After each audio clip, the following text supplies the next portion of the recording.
ये हमारे भारतीय सेना की पराक्रम की गाथा है। उस मामले में जो राजनीति कर रहे हो, राजनीति फेल हो गई, समझा।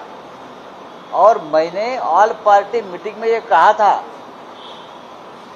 जब तक वो 6 आतंकवादी, अमित शाह जी बैठे थे ना, गृह मंत्री और रक्षा मंत्री भी बैठे थे, उनके सामने मैंने कहा है, उसमें क्या है, छुपी है क्या बात।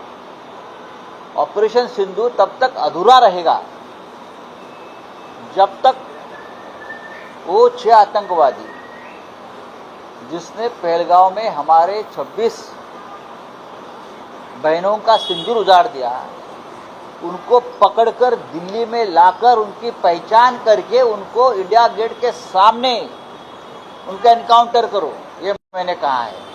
तब ऑपरेशन सिंदूर पूरा होगा। अब मैंने ये कहा तो भारतीय जनता पार्टी को मिर्ची लगने का कोई कारण नहीं है। ऑपरेशन सिंदूर की जो राजनीति ये लोग कर रहे हैं, उससे लोगों में भ्रम पैदा हो रहा है कि कुछ न कुछ गलती हो रही है पूरे ऑपरेशन में। ये छुपाने के लिए मोदी जी, भारतीय जनता पार्टी सिंदूर यात्रा निकाल रही है और कुछ हो रहा है। आपने हमें कहा था कि राजनीति मत करो, ऑपरेशन सिंदूर की हो या पहलगाम हमले की, राजनीति मत करो, ये मोदी जी ने कहा था और समूचे अपोजिशन ने ये बात मान ली थी।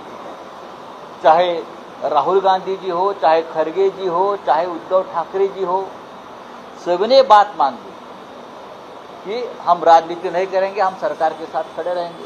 तो राजनीति कौन कर रहा है? राजनीति नरेंद्र मोदी जी प्रधानमंत्री कर रहे हैं, राजनीति गृह मंत्री अमित शाह कर रहे हैं।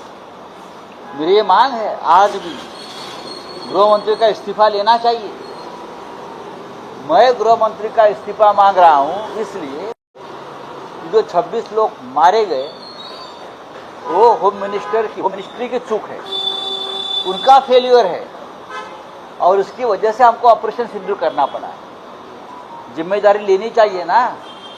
अमित शाह जी ने आपसे भाषण करोगे, कहाँ गए हो 6 आतंकवादी? जमीन में गए, हवा में गए या भाजपा में गए, बीजेपी में गए? बताइए, कहीं ना कहीं तो है ना। सभी इस प्रकार के लोग तो बीजेपी में जाते हैं, तो क्या आपने छुपा लिया है क्या उनको? तो अमित शाह जी का इस्तीफा इस मामले में सभी अपोजिशन ने मांगना चाहिए। सबसे पहले राहुल गांधी जी ने मांगना चाहिए, खड़गे जी ने मांगना चाहिए। हम सरकार को समर्थन दे रहे हैं इस मामले में। गृह मंत्री ने जो पूरा घोटाला किया है उसका समर्थन हम कभी नहीं करेंगे। शिवसेना, आपकी वजह से हमारी 26 माताओं बहनों का सिंदूर उजाड़ दिया है। मैंने यही कहा है और मैं यही कहता रहूंगा। मुंबई में है अमित शाह, अब देवेंद्र फडणवीस जी से मीटिंग कर रहे हैं, एकनाथ शिंदे से, अजीत दादा से मीटिंग कर रहे हैं, तीसरा से आपने कहा था ये तीनों पार्टी को यही चला रहे हैं। हाँ, फिर Bharatiya Janata party, SNC, Eknath Shinde group और अजीत पवार ग्रुप, ये 3 पार्टियों को अमित शाह चला रहे थे। ये जो एकनाथ शिंदे वाली पार्टी है और अजीत पवार वाली पार्टी है, उनके करता धरता अमित शाह जी है ना, वही उनके पार्टी के प्रमुख है। तो बातचीत तो करनी पड़ेगी। अगर ये बाला साहब ठाकरे जी की शिवसेना रहेगी तो इस प्रकार से अमित शाह से बात नहीं करते। हम लोग नहीं बात करेंगे, हमारी पार्टी नहीं बात करेंगे। आप तो उनके चरणदास बने हैं, ये एकनाथ शिंदे और उनके लोग दिल्ली में जाते हैं पार्टी की चर्चा करने के लिए। उसका मतलब है आपकी जो पार्टी है शिवसेना वो बोगस है, नकली है, अमित शाह ने बनाई हुई पार्टी है।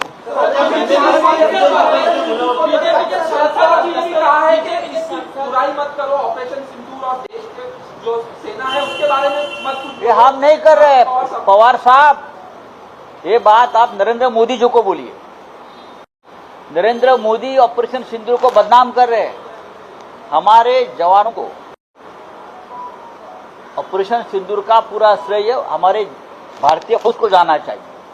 लेकिन नरेंद्र मोदी के वो क्या यूनिफॉर्म में जो पोस्टर, होर्डिंग और जो कल देख रहे थे गुजरात में, जैसे कि मोदी जी खुद बंदूक लेकर गए थे सीमा पर और भारतीय जनता पार्टी के लोग, तो पवार साहब से मेरा ये नम्र निवेदन है कि आप जो ये बोल रहे हैं ना, ये आप नरेंद्र मोदी जी को बोलें कि राजनीति मत करिए, जवानों के जो चल रहा है ना, जवानों को नीचा दिखाने का काम, वो मत करिए।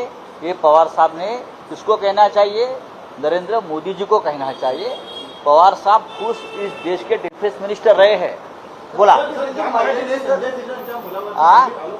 अरे चल रे काही बोलतो, चला ऑपरेशन सिंधू अनसक्सेस झाला, विषय काय चाललाय, तुम्ही काय बोलताय? सक्सेस झाला अशा प्रकारचा आरोप तुमच्यावर केला तर तुम्ही कशी टीका करता? मी ऑपरेशन सिंदूरवरती कधीही प्रश्नचिन्ह निर्माण केलेलं नाही.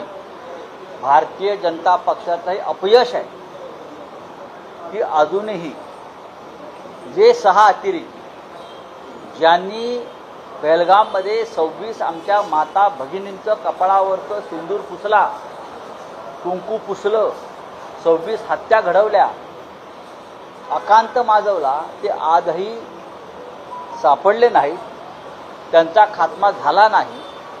हे सरकारचं आणि भारतीय जनता पक्षाचं अपयश आहे, हे माझं म्हणणं आहे, पक्षाचं माझं म्हणणं आहे. आणि त्याला देशाचे गृहमंत्री अमित शहा जबाबदार आहेत आणि अमित शहानी राजीनामा दिला पाहिजे असं आम्ही म्हणतोय. ऑल पार्टी मिटिंगमध्ये शिवसेनेच्या वतीनं मी सांगितलं आहे, जोपर्यंत हे 6 अतिरेकी सापडत नाहीत, पकडले जात नाहीत आणि ते पकडल्यावर त्यांना दिल्लीत आणा, तिकडे एन्काउंटर नाही करायचं. तुम्ही कोणतरी खोटे 4 लफंगे मारला आणि म्हणाला आम्ही मारलं, त्या 26 महिलांकडून त्यांची ओळख पटवा की ह्याने आमचं कुंकू पुसलंय आणि मग त्यांचं इंडिया गेटला एन्काउंटर करा आणि त्यांचे मुर्दे पाकिस्तानच्या सीमेत टाका. हे सांगणारा अमित शहा समोर मी आहे. ते काय सांगतात मी असं बोललोय तसं बोललोय. तुम्ही ऑपरेशन सिंदूर ज्या प्रकारे राजकारण करताय, ऑपरेशन सिंदूरचं भारतीय जवानांचं मनोधैर्य तुम्ही खच्ची करताय, हे त्यांचं अपयश आहे भाजपचं. अमित शहा मुंबईत आले होते, ते एक कार्यक्रमात भाषण करताना त्यांनी गुजरातीत ते भाषण सुरू केलं आणि मुख्यमंत्र्यांची ओळख गुजरातीत एका देवळात ते बोलले. हा राजकारण करण्याचा विषय नाही, पण मुंबईची भाषा मराठी आहे हे लक्षात घ्या. मुंबईची एका गुजराती संस्थेचा तो कार्यक्रम होता. ते आता आम्ही बडोद्याला गेलो तर आम्ही मराठीत बोलतो, मराठी लोक आहेत. ग्वाल्हेरला गेलो मराठी बोलतो, हे होतं. आता या प्रत्येक विषयावर राजकारण करणं बरोबर नाही, पण मुंबईची भाषा ही मराठी आहे. मुंबई महाराष्ट्राची राजधानी आहे आणि मुंबईची राजभाषा ही फक्त मराठी आहे. ठीक आहे, चला.